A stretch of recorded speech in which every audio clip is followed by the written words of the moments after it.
Hola a todos, bienvenidos un día más al canal de YouTube. Esto es Meriendarte, la sección de entrevistas de este canal, donde hablo con personas que se dedican al mundo de las artes, con el objetivo un poco pues de conocer cuál ha sido su experiencia, de ver los diferentes caminos que hay dentro de este mundo extraño en el que estamos, y un poco de, sobre todo, crear puentes entre aquellos como yo que estamos empezando y las personas que ya tienen una carrera consolidada. Y hoy estamos aquí en el María Guerrero, que estoy muy contenta de estar aquí. Los que me conocen saben que es uno de mis teatros favoritos en el mundo mundial. Y voy a dejar de fingir que no está a mi lado. Estoy aquí con Juan Paño, estoy súper contenta. Igualmente, muchas gracias. Y bueno, antes de hacerte todas las preguntas y todo eso, siempre me gusta preguntar con qué género prefieres que te trate, masculino, femenino, neutro, etc. Mi pronombre es él. Vale, guay. Gracias por preguntarlo. Nada. Y bueno, pues Juan, para los que no lo conozcáis, está ahora mismo en La Cabeza del Dragón, aquí en el María Guerrero, que si no lo habéis visto, por Dios, ya os queda poco tiempo. Y bueno, siempre para empezar, así como para conoceros y tal, me gusta preguntar cómo empezasteis. Porque además tú te describes como persona que hace cosas, que hace muchas cosas, y cómo llegas a ser una persona que hace cosas. Pues la verdad es que lo de persona que hace cosas lo encontré un día porque no sé quién me lo dijo. Tú eres una persona que hace muchas cosas, y dije, pues esta es la mejor definición, o sea, esto por fin me identifica. Pues mira, yo empecé como niño a hacer trucos de magia. Entonces yo empecé a ser mago con 14 años y empecé a trabajar de mago muy joven, y hubo una vez que dije, uy, yo quiero ganar recursos para el escenario, y le pregunté a un mago que me gustaba mucho qué había hecho él, y me dijo, pues haz un curso de clown. Entonces empecé a hacer mucho clown, y mi base en el teatro, o sea, como mi primera formación en el teatro fue el clown, y luego hice impro, y luego me apunté a la escuela de Hernán Gené, que es un maestro que fue el que era mi maestro de clown, que luego hacía teatro físico. De Hernán Gené estuve en la escuela de Mar Navarro, que es también teatro físico, Lecoq, que son 2 años, y Mar Navarro es como mi maestra. Y cuando salí de Mar Navarro, entré en el Teatro de la Abadía, en un proyecto de formación también de 2 años, y ahí, como venía más de hacer cuerpo, hice más trabajo de palabra y con los textos y tal. Entonces así empecé, y empecé a trabajar, gracias a estar estudiando en la Abadía, ahí directamente empecé a trabajar allí, y ahí empecé a trabajar como actor. Qué guay. Y eso porque empecé haciendo magia, me parece algo que no hace mucha gente. Ya. A mí la magia me parece imposible. Entonces, eso, me pregunto como de hacer magia, como qué cosas te han servido a la hora de hacer como más teatro. Sí. Porque me imagino que tienes una base ahí de algo que muchísima gente no tiene. Bueno, o sea, yo creo que la magia a mí me dio una especie de manera de pensar en la ficción, por así decirlo, en el truco y el efecto que dicen los magos, ¿no? Como el efecto es lo que ve el espectador y el truco es lo que tú haces por dentro. Claro. Y siempre me he sentido como actor intentando encontrar cuál es la relación entre el truco y el efecto, y a mí lo que me gustaba mucho del teatro es que cuando descubrí el teatro me emocionó pensar que el público ya se sabe el truco. El público se sabe el truco porque el truco es que hay un actor que se ha aprendido unas palabras y sabe actuar, y de alguna manera el público favorece a creerse ese truco sin que le engañen, sino que hay una especie de condición de ficción o de acuerdo de ficción entre las dos partes. Entonces eso me parecía súper interesante. Pero yo sigo pensando que como actor pienso mucho en el truco, que también puede ser la técnica, o en ver cómo hago yo como intérprete para hacer así y también conseguir el efecto. Pero también es bonito, que sí que me lo permito en el teatro y no tanto en el trabajo como mago, que el efecto hay veces que también me puede sorprender a mí. O sea, que yo como actor puedo estar buscando decir, ay, a ver, voy a retrasar un poco esta pausa. Sí, como a ver qué... Sí, como si hiciera un truco. Y de pronto, al retrasar una pausa, me sorprendo yo mismo como actor viviendo esa propia historia, ¿no? Entonces, de alguna manera, vivo cosas más parecidas a las que vive un espectador en un espectáculo de magia. Claro, qué guay, me gusta esa forma de describirlo, como de a ver qué pasa, y el resultado pues cambia siempre según lo que hagas. Sí. Y también con esto de la magia, porque claro, yo te he estado cotilleando, vale. Y viendo que has actuado por un montón de sitios haciendo magia y eso, me preguntaba, porque claro, el teatro muchas veces lo relacionamos, por desgracia, solo con el texto, y esta cosa de que la manera de comunicarte con el público es a través de la palabra, y en la magia hay otro lenguaje, más allá Sí. de lo que puedas decir o no, lo importante es otra cosa. Entonces, no sé, como esa experiencia de relacionarte con un público que igual no te entiende necesariamente, pero hay como una comunicación ahí. Sí, sí, es verdad que es muy guay de la magia. No, no lo había pensado tanto así, en el sentido de que no está tan necesitada de palabras, que a mí la verdad es que me encanta, o sea, que me gusta mucho el trabajo con las palabras, me interesa muchísimo. Pero es verdad que también me pasa con esto de la magia, que he podido viajar a sitios donde ni siquiera hablaban castellano. Claro. Y no teníamos un idioma común de palabras, pero sí que la magia era un lenguaje más universal, que de alguna manera también pasa con el humor, también pasa con la risa. Como que siento que tanto el humor como la sorpresa son un poco lenguajes universales o en general, ¿no? O sea, como el teatro en el que no hay palabra, que hay, es muy amplio, ¿no? Sí que es sorprendente y muy emocionante poder conectar con cosas que están tan cerca de la emoción, que no pasan, porque el filtro de la palabra yo creo que intelectualiza un poco, Claro. entonces de alguna manera pasa por el filtro de la lógica y la emoción es más, tarda más en llegar, y como mago cuando he viajado por ahí y simplemente haces así y una cosa que estaba ya no está, la reacción emocional es más rápida, igual que la risa, es una explosión, entonces es muy bonito. Qué guay. Y bueno, te voy a preguntar por Manaf y ahora te voy a preguntar por la cabeza del Vale. dragón, porque es donde he podido verte, así que Qué bien. aprovecho. Porque bueno, Manaf, una fantasía, van a hacer gira pronto, también podéis ver el vídeo con teatro en vilo, etcétera, Ujú. todas las promos. Pero una cosa que yo me preguntaba viendo la obra, más allá de que la obra sea una fantasía y que también como obra en sí misma, más allá de lo que trate, está muy bien hecha y Ujú. todo, era como cómo como hombre intérprete Sí. te cambia no solo el proceso, sino el repetir esa obra constantemente. O sea, era Claro. algo como que era como, quiero inspeccionarlo y ver. Claro. Jo, pues eso fue muy fuerte, la verdad. Manab es una obra que, digamos, el tema, por así decirlo, es la masculinidad. Claro, yo he dado cero intro, yo doy por hecho. Bueno, Pero está bien, está bien. que si habéis visto la entrevista en este mismo canal con Andrea y Noemi, que ahora estábamos hablando de esto, Andrea y Noemi son las directoras y autoras y generadoras de este proyecto que hicimos aquí en el Centro Dramático Nacional, y entonces ellas dos, como creadoras, convocaron a un grupo de 5 hombres para que entre todas nos preguntáramos sobre masculinidad. Y esto fue en 2019, ensayamos y estrenamos esta obra.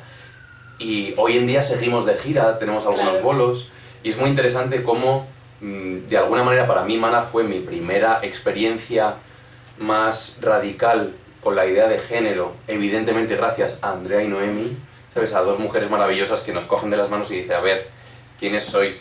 Entonces, como que... A ver, señores. Sí, siempre pasa, ¿no? Y siempre en mi recorrido con la idea de género, con la idea de feminismo, siempre es de la mano de alguna mujer que me ha dicho, espera, mira este espejo, Juan.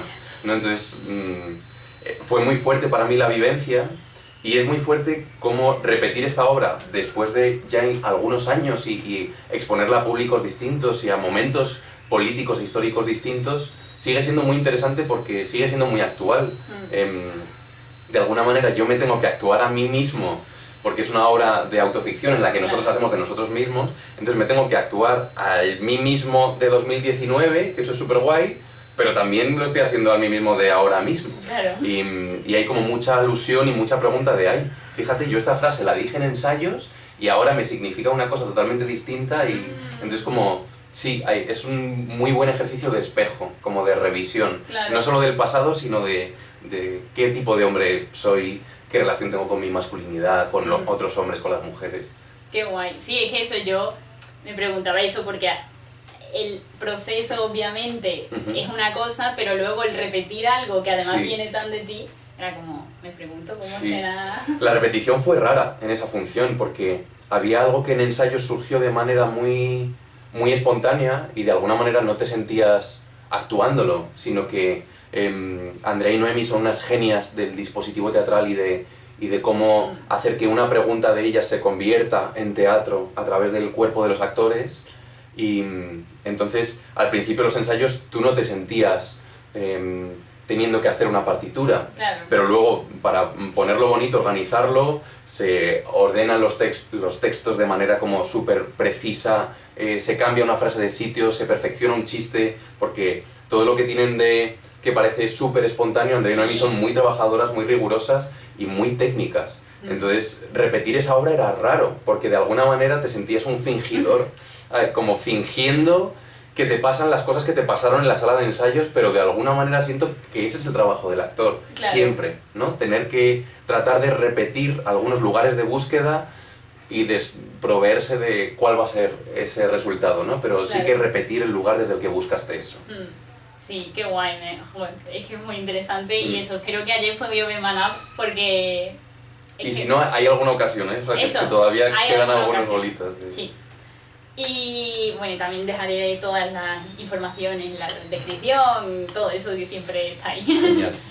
Y bueno, te voy a preguntar también por la cabeza del dragón, por eso estamos aquí, que también es una fantasía, y enhorabuena. Muchas gracias, gracias. Y, o sea, más allá de la obra en sí, del trabajo actoral, que me parece una locura, pero algo que me llamó la atención la segunda vez que vine mirando el programa, como que ya sabía un poco más, fue cuando vi que tú habías hecho las canciones del Bufón, que aparte me parecen como un momento muy épico de la obra, o sea, como uno de los pics de la obra es una de las canciones del Bufón, no voy a hacer spoiler.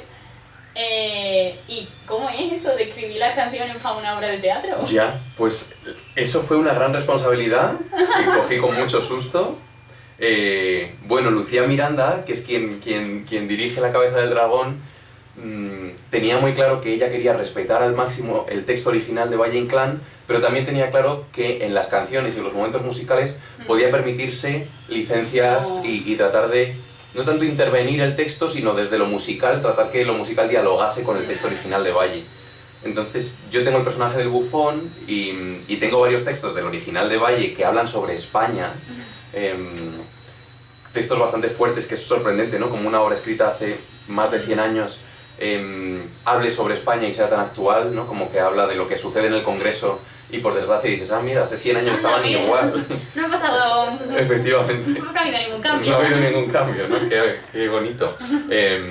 Entonces Lucía me propuso escribir sobre España y yo dije, madre mía, ¿qué voy a escribir yo sobre España? Así, como una tarea fácil. Qué difícil, yo pensaba, qué difícil, quería que fuera un romance, como versos octosílabos, tal, entonces, bueno, pues yo empecé a escribir tratando literalmente de unir todas las voces posibles que están en mi cabeza, en mi recuerdo o desde mi punto de vista, todas las voces posibles sobre España, que son muchas y muy raras y convergen, y al final de alguna manera decía, pues creo que esto es bastante España, ¿sabes? Como esta yuxtaposición de cosas que dices, uy, ¿cómo se sostiene esto en un único país? Pues seguimos sosteniéndolo. Y doy fe de que es muy España. Bueno, y esa es la canción surgió de esa manera también. A ver, yo tengo mis ideas sobre España, pues como todas tenemos, ¿no? Y de alguna manera yo traté de que mis ideas no estuvieran muy presentes, sino también incluso de pensar en cuáles habrían sido las ideas de Valle Inclán, basándome en los textos que Valle le había dado al personaje del Bufón, que es el que a mí me tocaba, cuáles son las ideas que podía tener Valle Inclán. Entonces busqué en qué pensamiento tenía Valle Inclán, qué pensaba Valle Inclán sobre la Real Academia de la Lengua, sobre la RAE. Entonces Valle Inclán tuvo muchos conflictos con la RAE, qué pensaba sobre el postureo de la época, de hacerse la foto para aparentar una cosa pero luego tal. Entonces Valle es un autor muy político y también muy poco clasificable en una cosa de, mira, Valle Inclán pensaba esto. Decía esto. No, entonces es muy difícil decir Valle Inclán pensaba esto sobre esto, porque era un autor como que también decía, uy, qué raro, era anticlerical, pero era muy militarista. O, ¿sabes? Entonces dices, este señor, si tuviera que votar hoy en día un partido, ¿a quién votaría? Pues quizá no votaría, o quizá diría que vota no sé quién, pero luego vota tal. Entonces, bueno, como que ese mapa de contradicciones es el que he tratado de respetar en esa canción sobre España. No, pero muy bien, porque, o sea, yo tengo que admitir que yo cuando empezó fue como, a ver ahora, como... No sé, sí, lo político, ¿no? Sí, que de pronto como... lo político se pone muy de manifiesto en ese momento de la obra. Sí, pero como esa cosa de que estuvieran todas las contradicciones y de que no fuera como... O sea, vamos por un... O sea, hay como un pensamiento, yo diría, pero eso, como de reflejar cosas que a lo mejor alguien, yo qué sé, como súper progre de izquierda, por decir un ejemplo así, pues igual o no diría o las pensaría, pero no las diría porque tal, entonces como... Muy guay, o sea, sí. A mí me pareció súper interesante. Miren, nos ha pasado que ha venido gente Han venido políticos, porque este es un teatro público institucional y vienen personas Decentes. de la actividad política. Y han venido políticos muy distintos. Ha venido un señor del Partido Popular que ha estado vinculado al PP mucho tiempo y que, voy a decir su nombre, que creo que no es un pecado, vino Rodrigo Rato. ¡Wow! Rodrigo Rato, que le acaban de dar libertad después de las condenas de la tarjeta Black. Wow. Rodrigo Rato vino estando en libertad condicional y le gustó mucho la canción. Aplaudió en la canción y aplaudió al final de la obra. Y yo decía, madre mía. Y yo decía, no sé si lo estamos haciendo bien. ¿Qué está pasando? Y también ha venido una diputada de Más Madrid, también como que me escribió que le gustó mucho, vino Carmen Calvo, o sea, como que también es curioso como decir, fíjate, de alguna manera lo inconexo Claro. representa. Sí. Entonces me parece interesante. Sí, Sí, como que al final cuando lo ves desde una perspectiva externa es como que todos vemos lo que es España en realidad. Sí. O sea, bueno, te voy a hacer la última pregunta Vale. y luego te dejo libertad. Vale. Bueno, luego hay dos preguntas cortas que le hago a todo el mundo, Vale. que si has visto las entrevistas, Sí, igual te pero suena no me las he preparado. mejor. Ya sé cuáles son y no... Pero bueno, la última pregunta que te quería hacer, porque me llama la atención que tanto esta obra como Man Up son dos obras muy corales, o sea, como Sí, muy de elenco, sí. aunque aquí siento que hay quizás algún personajes como más principales, Ujú. pero siguen siendo una obra muy de elenco todo el rato. Y bueno, pues me preguntaba también eso de cara a los jóvenes actores. Ujú. No sé si algún consejo o alguna experiencia que tú tengas de cómo hacer que realmente ese elenco funcione, porque al final son muchas horas juntos, mucho trabajo, mucho estrés también, o sea que no todo es... Que luego ves las historias de Instagram y sí, todo súper guay, súper bonito entiendo, y sí, genial, sí. pero luego en la realidad son muchísimas horas, mucho cansancio, mucho todo. Mucha gestión emocional Sí, también. muchos momentos básicamente. Entonces, ¿cómo se gestiona? Bueno, qué buena pregunta, qué difícil de responderla. A mí lo único que me sale decir es aludir un poco a algo que también tiene que ver con el trabajo de Andrea y Noemi, con la defensa que ellas hacen en sus procesos, que tiene que ver con amar lo que hay, como con no tener una expectativa de que ojalá este grupo fuera de manera distinta, ojalá yo fuera más afín con... O sea, como que a mí siempre me sorprendo trabajando con gente que no tiene nada que ver conmigo y muchas veces pienso, qué fuerte, porque si no hubiera sido en este montaje, en estas condiciones, yo no trabajaría con estas personas, ¿no? Como que se forma un mapa, un ecosistema humano que si fuera otra hora distinta, otra dirección distinta, sería muy difícil encontrarnos, ¿no? Claro. Con tipos de actores muy diferentes. Tanto en Mana como aquí en La Cabeza del Dragón nos pasa esto, que somos actores y actrices de naturalezas muy distintas. Entonces, para mí lo primero tendría que ser amar lo que hay, como decir, pero somos nosotras, estamos aquí y no somos otras, ¿no? Y luego hay una cosa que voy a decir porque no, o sea, no es tanto que yo dé un consejo, sino que es un consejo que a mí me dieron y lo traspaso. Es un consejo de Ramón Barea, que es un actor maravilloso, y yo siempre que veo actores mayores les pregunto cómo lo han hecho, ¿Cómo? de cómo lo haces para estar tanto tiempo actuando, ¿no? Y para tener una carrera tan larga. Voy a beber agua. Bebe agua. Como Antes del me doy consejo. este consejo a mí, que es de beber agua. Beber agua también es un consejo importante. Consejo del Ministerio de Sanidad. Sí, y Ramón Barea me dijo que para él el crecimiento en teatro, a ver cómo explicarlo bien, no sé si me lo dijo así, pero me sale esta manera de explicarlo, ¿vale? Vale. Como que el crecimiento en teatro es en horizontal y no en vertical, en el sentido de que el lugar desde el que crecer no es tanto mirar hacia arriba de yo quiero llegar ahí, sino yo quiero expandirme aquí, ¿no? Como yo voy a crecer con esta gente, el mejor proyecto que voy a hacer es este, porque es el que tengo, y mis mejores compañeros son estos. Entonces, es algo en lo que yo pienso mucho cuando trabajo, como en que muchas veces puedes tener la frustración de me encantaría que esto fuera distinto, pero es que eso está ahí y ahora mismo eso es inasible, Claro, no hay una manera... Entonces me parece muy bonita la idea de crecer en horizontal, y también porque creo que cuando se crece en horizontal en vez de crecer en vertical, la base es más grande, entonces es más difícil luego caerse. Caerte. Y con esto de los elencos me pasa mucho, como necesitar decir, a ver, no sé quién eres, vamos a tomar un café. Vamos a ver quiénes somos, ¿no? como apoyarme mucho en el elenco y poder reposar en ellos y ofrecerles un lugar en el que reposen, porque así, de alguna manera, cuando brilla tu compañero de escena, brilla la obra y brillas tú. Entonces, como entender eso. Qué guay, sí. Jo, Es bonito, ¿verdad? Sí. Lo de Ramón, sí. Y eso, y además se nota, o sea, que si me lo dijeras y sintiera que son palabras vacías, pues no, pero luego en escena se nota mucho cuando estáis todos ahí. Es bonito, sí. Es Sí, súper los guay. trabajos de elenco son guays. Sí. Y bueno, te voy a hacer las dos preguntas. Vale. Que la primera se la hago a todo el mundo porque, bueno, eso, la idea es un poco crear puentes entre las personas jóvenes y las personas, o sea, las personas que están empezando, más que las personas jóvenes, y las personas que ya tienen una carrera. Entonces yo te he hecho muchas preguntas y ahora me gustaría que tú dejaras una pregunta para esas personas que están empezando. Ay, qué difícil. Algo. Mira, creo que... Sí, yo preguntaría algo parecido a lo que estábamos hablando, que tiene que ver con la expectativa, ¿no? Que tiene que ver con la relación entre la expectativa y la realidad, que siento que eso nos genera mucha frustración, y más cuando somos jóvenes, como que miramos mucho hacia arriba queriendo llegar a algún sitio. Y a mí me pasó una vez que yo estaba trabajando muchísimo y la verdad es que no estaba muy contento. No estaba especialmente feliz y de alguna manera estaba cumpliendo los sueños que yo me había proyectado y que había tenido porque estaba sin parar de trabajar, pero no estaba especialmente radiante. Entonces, mi pregunta sería como, ¿verdaderamente lo que estás proyectando lo tienes cerca? En el sentido de que creo que hay muchas cosas que tenemos cerca que podemos hacer y que muchas veces proyectamos lugares que no dependen de nosotras mismas, llegar a ellos, y puede generar mucha frustración. Entonces, mi pregunta sería un poco esa. Me parece una buena pregunta. Invitar a que eso pueda suceder, porque que cuando no te llaman te lo puedes hacer tú. Sí. Y te lo puedes hacer tú con tus medios sin experimentar muchísima frustración, experimentando muchísima precariedad, sin duda, Eso sí. que es una mierda, pero se pueden hacer cosas y puedes hacer un trabajo que te represente desde ahí. Sí, pues me parece un gran pregunta / consejo.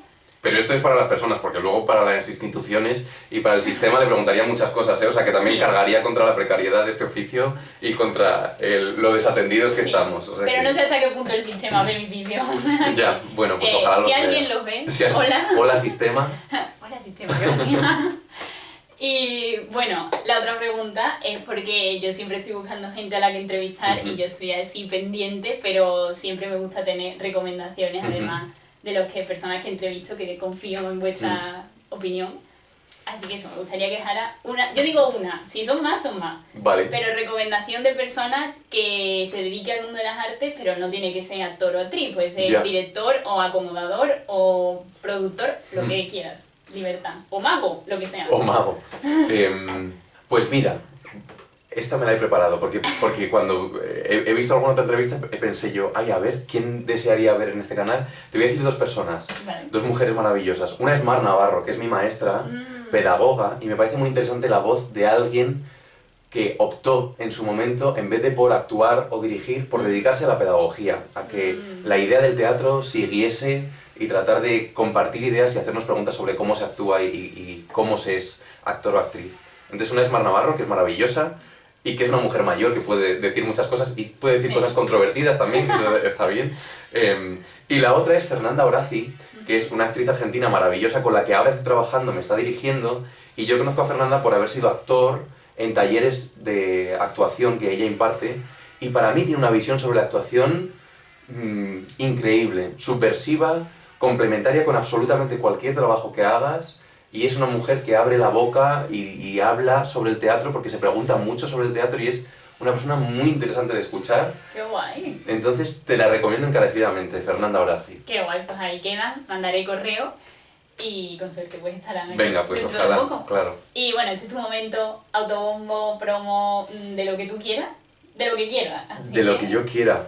Adelante. Bueno, a mí es que me da mucho pudor el autobombo y la promo, entonces creo que casi paso palabra.